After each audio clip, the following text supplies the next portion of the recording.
We mentioned earlier that Congress is, at least part of it, the Senate is staying in town this weekend. And it's the Senate that's been dealing with the Save America Act, which, of course, is a big priority for the president and for many Republicans. Do we have a sense, Oriana, of how much pressure Republicans especially are getting from the president to vote for this, when there are at least a handful of them who know that it's not worth supporting because it'll never pass? Oh, I mean, I just actually talked to a senior White House official right before this. Which is why we asked you. Thank you. And what they were saying was essentially this is his #1 priority right now, and this is what Republicans need to be focused on. Whether it passes, that's the question. I was hearing a couple of senators this week talking about that, and to be quite honest, the numbers are just not there. I mean, even if every single Senate Republican ends up voting for it, it's still not going to get the necessary support that it needs in order to move forward. 60 votes to advance, right? Precisely. Yeah. And it's unclear what happens with that. There's this whole conversation about the quote-unquote talking filibuster. Yep. But even then, Senate Republicans are doubting that move. So even with all the pressure that Trump and the White House is putting on them, doesn't seem to be making it that far. And so we'll see how that plays out and what the president responds, or how he responds to it after the fact, because then comes a far more critical, perhaps, or certainly constitutional element of what Congress does, and that is paying for military action. And we now hear as much as $200 billion potentially is what they're going to be asking for in what they call a supplemental or extra spending request to pay for the war. How's that being received up on Capitol Hill? Look, I think Republicans generally are in favor of it, but it's really going to get down to the fine print. And Mike Johnson is going to have a united GOP front on this, because we know that Democrats are going to vote against this. The question for most of them, yes. The question for Mike Johnson is, though, how does he unite the fiscal hawks who might have questions about this, and the process that comes behind it?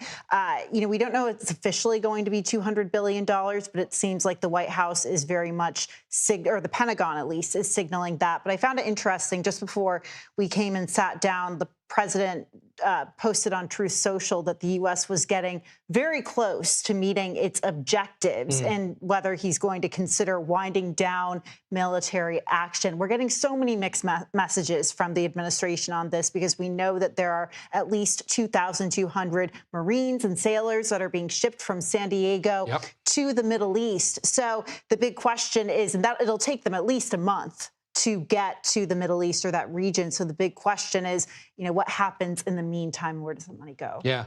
I'm old enough to remember a few years ago when they asked for money for Ukraine, it was always done in installments. So the idea that they would ask for it all up front is definitely a departure. And who was it that caused the installment debate? But the Republicans, who said, well, we don't want to pay that much up front. And now look where we are. So we'll see how that goes. The fight to actually win a seat in the Senate, of course, is underway this year. It is an even-numbered year. And up in Maine, yet another Democrat has weighed in, this time Senator Elizabeth Warren endorsing Graham Plattner in that Democratic primary. His opponent, the Governor Janet Mills, recently released this ad against him, however, targeting old posts that he had made online. Take a look. Did you know Graham Plattner wrote that women worried about rape need to, quote, not get so up they wind up having sex with someone they don't mean to. It's disgusting. Plattner wrote to avoid rape, women should, quote, act like an adult for sake. Graham Plattner, seriously. Plattner has apologized for those past comments. That he can say something like that and still earn endorsements from more progressive members of the Democratic caucus is telling. But I'm just curious, beyond that, where's the Democratic Party on this? Where are Republicans on this race?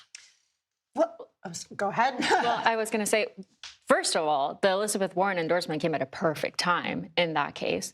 It was funny now thinking about Plattner a few months ago. He wasn't exactly a candidate that people were taking seriously. No, exactly. But now he has Warren, he has Sanders, he has Ruben Gallego, who was a progressive, moved more moderate, so it's important to note that. He has Ro Khanna. This is someone that they need to take very seriously. I think it was a poll from the University of New Hampshire last month that actually found him not just only ahead of Janet Mills, who's Schumer's pick for this, but also ahead of Susan Collins. Yeah. So everybody's really paying attention to this. It's maybe the Democratic primary that's getting the most eyeballs, I So would far, say. at least. Yeah, I quickly. also think it's notable that Graham Plattner, I think, outraised Janet Mills this quarter. And look, it's emblematic, I think, of the divide within the Democratic Party over progressive Elizabeth Warren versus Chuck Schumer in this race. March is what we're in right now. November's still a long ways away, but the fact that we're seeing so much activity already is telling of what we have facing us come the fall. Oriana Gonzalez, Julia Manchester, thank you both for being here.